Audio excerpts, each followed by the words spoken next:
Brainy guys, कल की तैयारी आज। Hi aspirant, I am Shamya. I brought Maratha Empire series for your UPSC exam. So let's start. Shivaji की मृत्यु के बाद उनके पुत्र संभाजी राज सिंहासन संभालते हैं। संभाजी का जन्म 14 मई 1657 में हुआ। पुरंदर की संधि के तहत महज 9 वर्ष की आयु में आमेर के राजा जय सिंह के महल में एक राजनैतिक बंधक के रूप में रहे। इस प्रकार संभाजी मुगलों के मनसबदार बने, परंतु पिता की मृत्यु के बाद मराठा दरबार में कुछ मंत्रियों द्वारा संभाजी के सौतेले भाई राजा राम को राजा बनाने का प्रयास किया गया, परंतु साजिशों का अंत करते हुए 20 जुलाई 1680 को वे छत्रपति का ताज पहनते हैं। सिंहासन पर बैठने के बाद संभाजी ने विभिन्न पड़ोसी राज्यों के खिलाफ अभियान शुरू किए, जैसे बुरहानपुर, मैसूर तथा जंजीरा के सिद्दियों व गोवा में पुर्तगालियों के साथ भी संघर्ष हुआ। 1687 में मुगल व मराठा सेना के बीच वई का युद्ध हुआ। यह लड़ाई वई और महाबलेश्वर के घने जंगलों में लड़ी गई, परंतु 1689 में संभाजी को उनके 25 सलाहकारों के साथ संगमेश्वर में पकड़ लिया गया। इसमें उनके मित्र कवि कलश भी शामिल थे। 11 मार्च 1689 को तुलापुर में उनकी हत्या कर दी गई। उनके बेटे साहू और पत्नी को बंदी बना लिया गया। इसके बाद राजा राम छत्रपति की गद्दी संभालते हैं। 1707 में औरंगजेब की मृत्यु के बाद उसके बेटे आजम शाह द्वारा उन्हें रिहा कर दिया जाता है।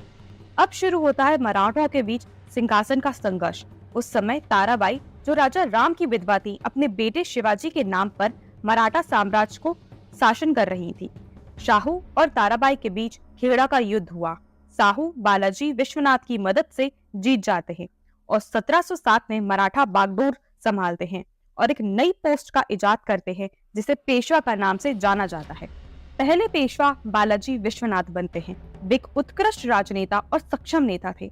बालाजी की मदद से साहू मराठा साम्राज्य को एकजुट करने में सफल होते हैं। बालाजी फाइनेंस में भी मास्टर थे। उन्होंने 1718 में दक्कन के मुगल गवर्नर हुसैन अली के साथ एक संधि पर सफलतापूर्वक बातचीत की, जिससे माध्यम से मराठा राज्यों को चौथ और दक्कन मुगल प्रांतों से सरदेशमुखी प्राप्त हुआ, परंतु मुगल बादशाह फर्रुखसियार को यह संधि स्वीकार नहीं थी। हुसैन अली ने फिर मराठाओं की मदद से फर्रुखसियार को गद्दी से उतार दिया।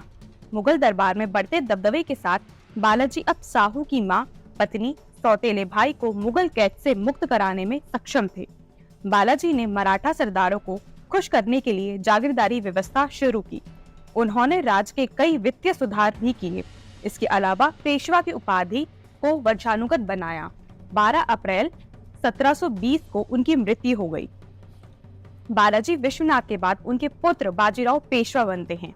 पेशवा बनते ही वे काफी चुनौतियों का सामना करते हैं, जैसे दक्कन के निजाम के साथ कॉन्फ्लिक्ट, चौथ और सरदेशमुखी कलेक्ट करना और शिवजी II के वंशज शंभू जी का शाहू की अधीनता न स्वीकार करना, साथ ही साथ मराठा कमांडर का इंडिपेंडेंट किंगडम बनाना।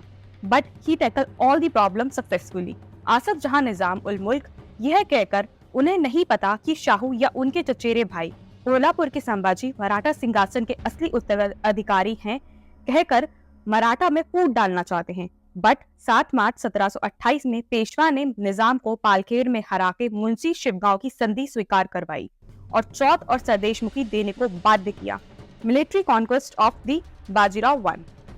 1728 में निजाम उल मुल्क को पालखेड़ा के युद्ध में डिफीट करते हैं। 1728 में पेशवा डिफीट करते हैं गिरधर बहादुर और दया बहादुर को। 1729 में ही डिफीटेड मोहम्मद खान बंगश और छत्रसाल का एम्पायर को सेव करते हैं।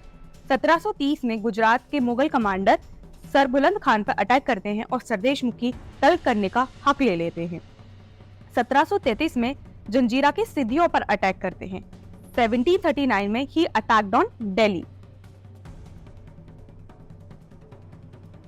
बाजीराव पोर्तुगीज को भी डिफीट करते हैं। इन 1739 वो डिफीट करते हैं मालवा के नासिर जंग को।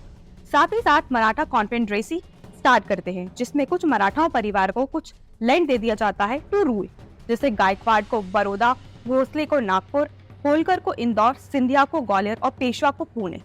1740 में बीमारी के चलते उनका निधन हो जाता है। उनका एक कथन, जो कि मुगल एम्पायर के लिए कहा गया, बड़ा ही प्रसिद्ध है। आइए हम सूखते हुए पेड़ के तने पर प्रहार करें और शाखाएं अपने आप गिर जाएंगी।